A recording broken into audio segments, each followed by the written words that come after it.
if the flowers didn't arrive as ordered, on time. "Is that a threat?" the florist had asked. "It's just the truth," Emma had said. "Oh, and by the way, I know someone with a helicopter." "What's that got to do with anything?" the flustered florist had demanded.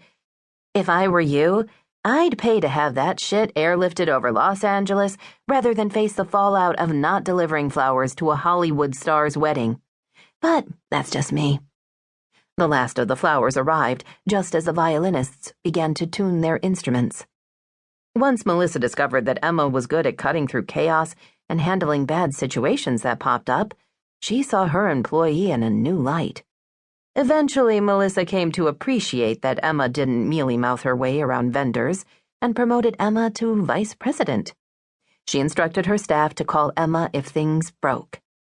If a vendor wasn't delivering, staff called Emma. If a venue canceled on them, staff called Emma. If a 12-year-old girl was calling the shots and screwing everything up, they definitely called Emma. Paul and Francine, two very competent, bullshit-tolerant planners, told Emma they couldn't deal with the kid. "Kaylee changes her mind every day and we can't book anything. Now she wants to cancel the audio-visual vendor, and it's 2 days before the bat mitzvah." Emma was almost eager to go with Paul and Francine to meet this child, if for no other reason than to lay eyes on her. The first thing Emma noticed about Kaylee was that she had an insufferable habit of sneering at her mother, Tallulah. Correction, Tallulah was the vessel who had brought the little shit into the world, but she was no mother. She deferred every decision to the pubescent monster and quaked in the marquee glow of her daughter's displeasure. Emma wanted to slap both of them. It became quickly apparent to Emma that in spite of the kid, the bat mitzvah would be stunning, even by Hollywood standards. CEM had booked the Beverly Hilton and would erect 3 distinct lounges. The first lounge was for younger children who were forced to accompany their siblings and parents to this event. Those children would be treated to little bowling lanes with Nerf pins and plastic bowling balls, a bouncy castle, a big foam pit for jumping into, and a face painting station. Teens who were not as privileged as Kaylee, who had to work summer jobs for spending money, had been hired to babysit. The main lounge was built for Kaylee and her friends. Kaylee had decreed it would be pink. The teens would feast on cheeseburger sliders, Chinese food, and French fries served in cones. Kaylee had planned entertainment stations to include temporary tattoos, a smartphone bling station, and, of course, a Guitar Hero stage complete with microphones and a running video. But what Kaylee was clearly most enamored with was the 3 photo booths that would grace the teen lounge. As if all that wasn't enough, CEM had hired a handful of party motivators. These were out-of-work actors hired to walk around and make sure the brat and her friends were having a good time.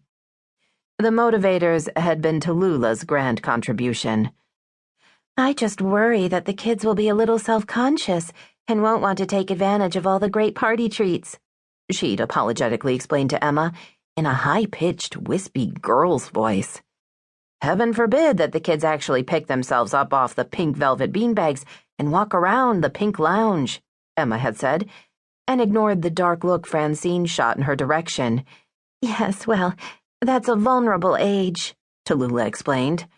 "Well then, thank God for party motivators."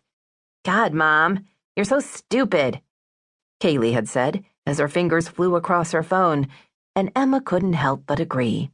"Anyway, those party people are all, old. I don't want them there." "We've already hired them, honey," Tallulah said. Paul and Francine exchanged a wary look, and the adults held their breath, waiting to see if Kaylee would look up from her phone and insist they fire the 4 party motivators, or forget her displeasure. When her fingers continued to fly across her phone, Francine carefully turned the attention back to the event. The 3rd lounge was intended for the adults. Kaylee had become nearly hysterical when at first it appeared the adults would actually mingle with their children, and in the end, she'd gotten what she wanted, a separate lounge. It would not be pink. She'd agreed it could have a bar and even a buffet. Apparently, Tallulah had suggested movies for the adults to watch, to which Kaylee had agreed, but had recently changed her mind and